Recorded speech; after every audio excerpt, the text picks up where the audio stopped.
kaki gitu, Iya. Anda bisa melihat jasad Anda. Sempat saya melihat jasad saya pada waktu itu, tapi sebentar. Setelah itu saya dibawa pergi oleh 2 orang malaikat ini. Dan pada waktu itu saya ingin ketemu sama ayah saya. Kebetulan ayah saya sudah meninggal. Dan suatu ayah saya meninggal, dia berusia 55 tahun. Setelah saya ketemu di sana, dia tuh berusia muda. Kok muda? Berusia 17 sampai 20 saya perkira. Anda sempat ngobrol dengan ayah nggak? Sempat. Apa yang Anda sampaikan? Waktu itu ayah nangis. Ayah saya bilang, kenapa kamu kesini nak? Pulanglah. Di rumah tidak ada orang. Kasihan lihat ibumu dan adik-adikmu. Tidak ayah, janjiku sama Allah sudah sampai. Dan pada waktu itu ayah saya menangis. Lalu apa yang dia ucapkan? Diam aja dia. Terus hilang. Kembali ke malaikat tadi. Bentuk yang Anda lihat seperti apa malaikat ini? Dia ini laki-laki, tapi mukanya sama semua. Berapa malaikat? 2. Iya. Fisiknya seperti apa? Seperti berserban, berpakaian ihram, mukanya sama. Wajahnya seperti apa?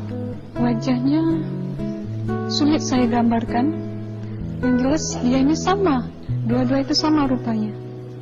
Apakah ada ucapan dari 2 sosok yang Anda anggap malaikat itu? Ada. Apa kata mereka? Waktu itu saya mengalami perjalanan spiritual. Saya disoal oleh malaikat itu dengan sebutan Ma ayyutuka, siapa Tuhanmu, katanya. Waktu itu ruh saya menjawab, Tuhanku adalah Allah. Siapa pemimpinmu? Pemimpinku adalah Nabi Muhammad Sallallahu Alaihi Wasallam. Mana kiblatmu? Kiblatku adalah Ka'bah. Siapa kedua orang tuamu? Siapa saudara maramu? Terus saya diperjalankan. Setelah itu kedua orang malaikat ini memimpin tangan saya, tangan kiri saya, membawa saya ke satu tempat, menduduki saya di sebuah kursi. Pada waktu itu kursinya tuh empuk, mungkin 8 busanya ya, cantik. Terus di sana saya duduk. Di sebelah kanan saya ada tiba-tiba berwujud seorang perempuan. Dia mengaku amal. Kamu siapa? Kata saya. Aku adalah amalmu semasa kamu hidup di atas dunia. Dan selama kamu di sini, saya akan menemanimu sampai yaumul akhir. Itu katanya. Dan pada waktu itu saya melihat perempuan-perempuan solehah berpakaian muslimah, berkerudung, mencium pipi kanan, pipi kiri. Mungkin salam perkenalan pertama waktu menduduki di situ. Setelah itu saya dihijrahkan lagi, dibawa oleh 2 orang malaikat ini lagi, melihat dosa-dosa besar ya. Di sana saya diperlihatkan ada seorang laki-laki memikul besi di bahunya. Saya perkirakan besi itu mungkin beratnya tuh berton kali ya. Berat sekali ya. Berat sekali. Terus dia berjalan nggak sampai-sampai ke tujuannya. Berlumuran darah nanah, baunya na'udzubillah misalnya. Bajunya tuh sobek-sobek. Waktu itu roh saya disaksikan oleh Amal. Saya tanya kepada Amal, roh tanya sama Amal, wahai Amalku, dosa apakah yang manusia ini lakukan sewaktu ia hidup di atas dunia?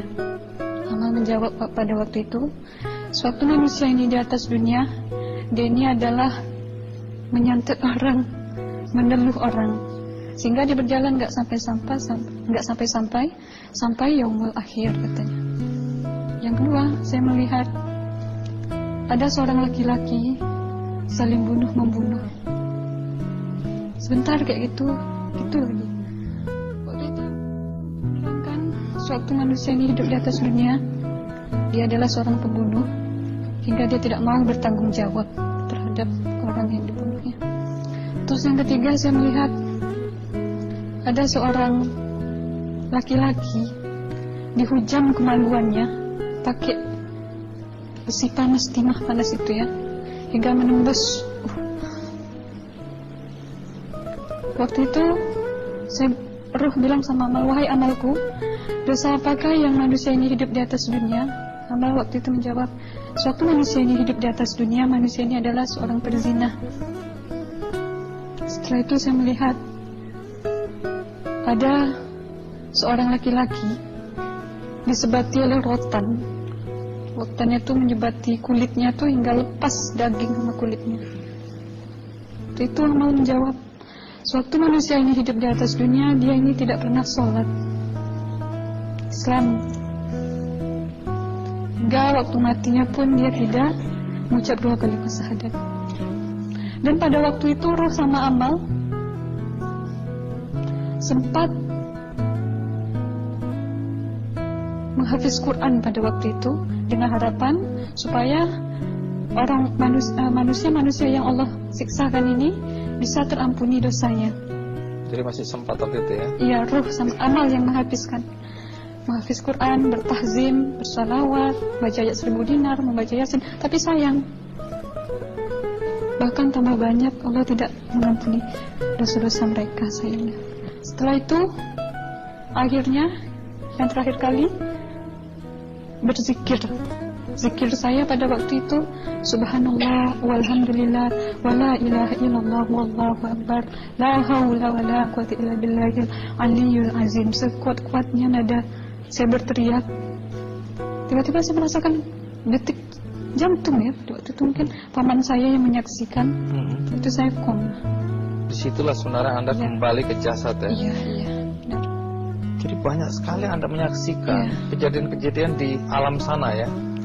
Nah, menarik karena waktu kami menghubungin Mbak Aslina, pada dasarnya Mbak Aslina keberatan menceritakan kembali kisahnya. Tapi kalau toh akhirnya Anda mau sampai di sini dan Anda sudah bercerita, apa harapan Anda pada orang-orang yang mendengarkan kisah ini? Ya, harapan saya pertama, ya lebih banyak menyambut puasa ya, lebih banyak mendekat diri aja sama Allah, perbanyakkan amalan soleh, perbanyakkan zikir, perbanyakkan sholawat, baca Quran, dan sebagainya. Itu harapan.